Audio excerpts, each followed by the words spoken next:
another history type podcast type thing I wanted to do that I talked to them over at Daily Wire about.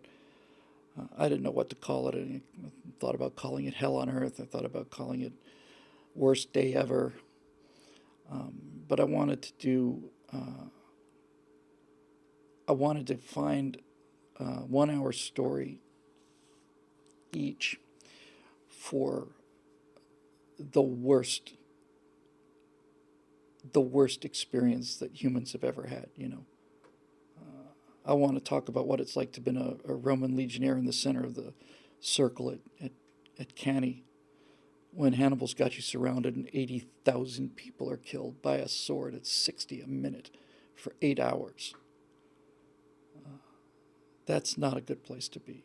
I want to talk about what it's like to be on the Samuel B. Roberts charging at the Yamato. Your entire vessel weighs less than one of its turrets, and there's a bunch of them out there. I really, it's the human things. It's the personal details that make this stuff come alive. I went into a lot of detail about Apollo 1. I went into grisly detail about Apollo 1. And I did that not out of lack of respect for the astronauts, but just the contrary. I went to the trouble of describing what these people looked like and how horrible that experience was, because I wanted people to understand what the risks were and are. It's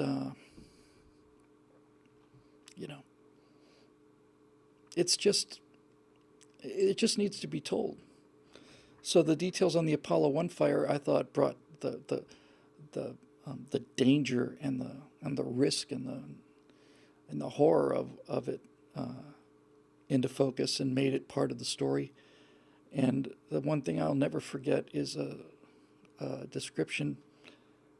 I don't remember whether it was Taffy 3 but it was Pacific Surface Action, where a shell came into a compartment on a U.S. ship, and the shell exploded inside this compartment. And they went to go and look for the men, or the man, or the two men, or whatever was in there, and they couldn't see anything. And what they found was that the guy in that chamber had, the force of explosion had pushed him through a spring mattress. It had pushed him through it. That all that was left of him was this kind of cheese, like this grated cheese stuff on the far side of a spring mattress, that the force of the concussion blew this person through a steel spring mattress.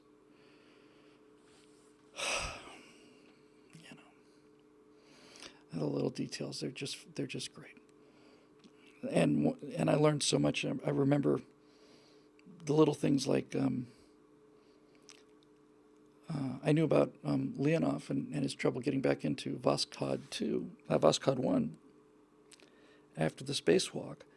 But when I did the research, I found this one little line, and the line was that Leonov said that when he got back to Earth, when they were back in a gravity field, and they pulled him out of the capsule, he's still in his pressure suit. He's still in the same pressure suit he was in during the spacewalk.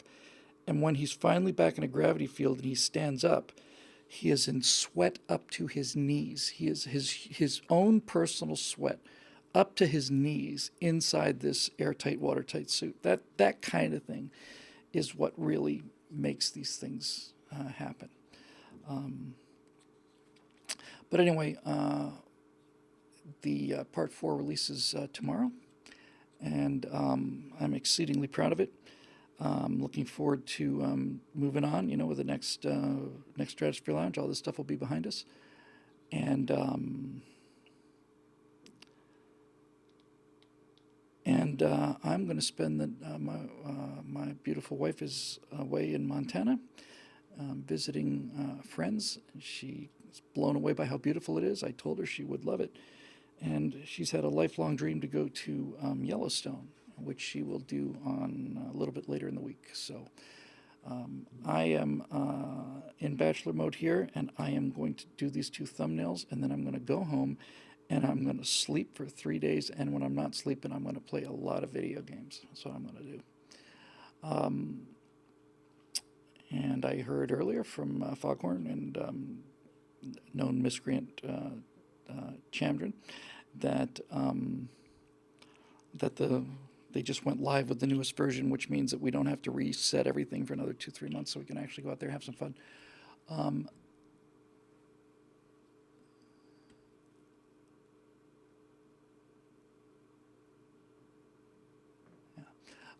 So that's the plan. If you happen to be one of our Star Citizen Stratosphere Lounge people, I will see you all in about an hour or maybe a little bit less.